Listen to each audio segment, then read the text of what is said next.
Hey everyone, I'm back.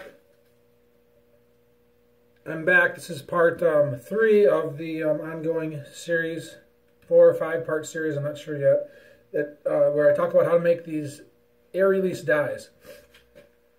Okay, so this is part 3. Next step is, hey Angel, you gonna help? Good girl. Next part is,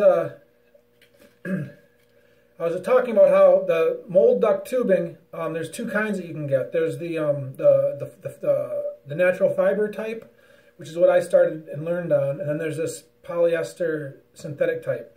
I highly recommend you use the cotton natural fiber mold duct tubing first. It's probably twice as expensive as this stuff, but it really when you're first starting, this would be, it's frustrating enough when you're first starting and trying to make these. So it just would really compound the frustration, because these are also, this type of, the polyester tubing is also difficult to use, which would just be more problems. So I highly suggest not using this type in the beginning when you're first learning. Get a roll of the cotton type first, the cotton mold duct tubing. There's a company called Ram Press. That's the only company I know that sells it. The cotton type. They make the big industrial dies and presses that cost like 10, 20, 30, 40, 50,000. So if you're gonna get, unfortunately, they're the only company I know of that makes these pre-made presses. You can have a machinist make one for you. They're really simple machines, basically. It's just just 2 pieces of metal going up and down. I know some guys that work with metal and build farm equipment that could make one for me. I happened to get 2 of them. I bought their this company's very last one, and then I bought one before that I started out on. So the Ram Press company in Ohio, Michigan, or in Ohio, the state of Ohio, they sell the cotton tubing. And then if you just Google mold duct tubing, you'll find this too. And I don't know, I'm sure you can find other companies. So the trick, the challenge is to be able to pour the plaster over this mold duct tubing so that it doesn't seep into this porous tubing, and so it doesn't seep into this tube. There's 2 ways that you can do it. One way, it's risky. Both ways are risky. There's a chance you're not gonna. It's gonna screw up. But I'm just telling you, the amount of money you save and just learning how to use this teaches you a lot. It's worth it to use this once you get good at it. You will end up saving money. And I have discovered that, believe it or not, butter is a good way to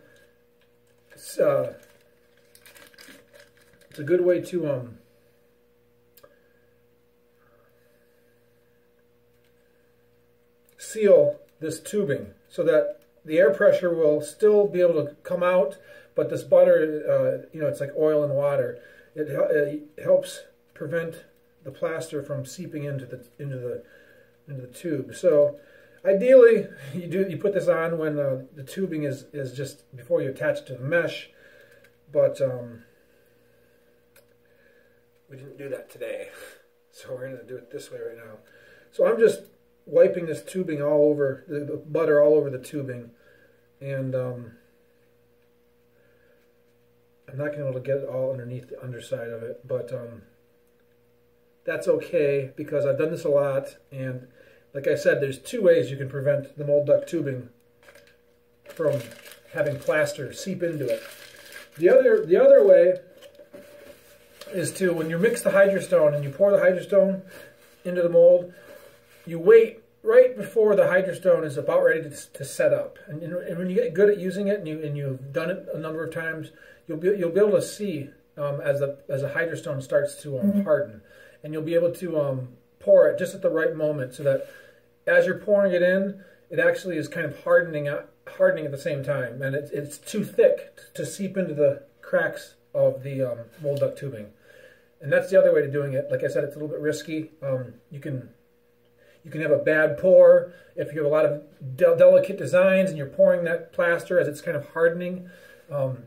It might not get into all the little grooves of the design, but I'm pretty good at it, and I've learned that I can do it without even using the butter. So I just pour the plaster and it's hardening up. But I've made dozens and dozens and dozens of these, and you just get good at it, figuring it out. So, but I would start with butter first.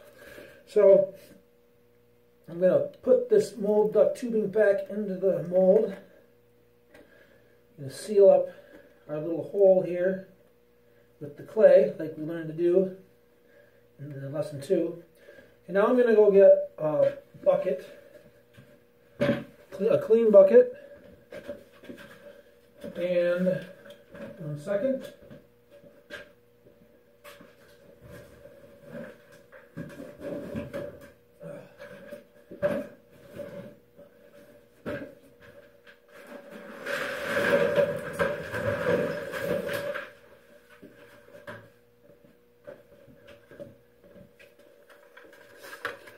I'm going to get a clean bucket, and then I'm going to go get some warm water. Warm water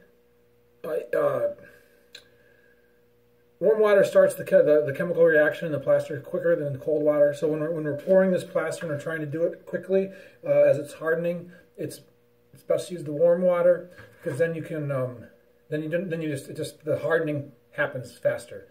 So I'll be right back.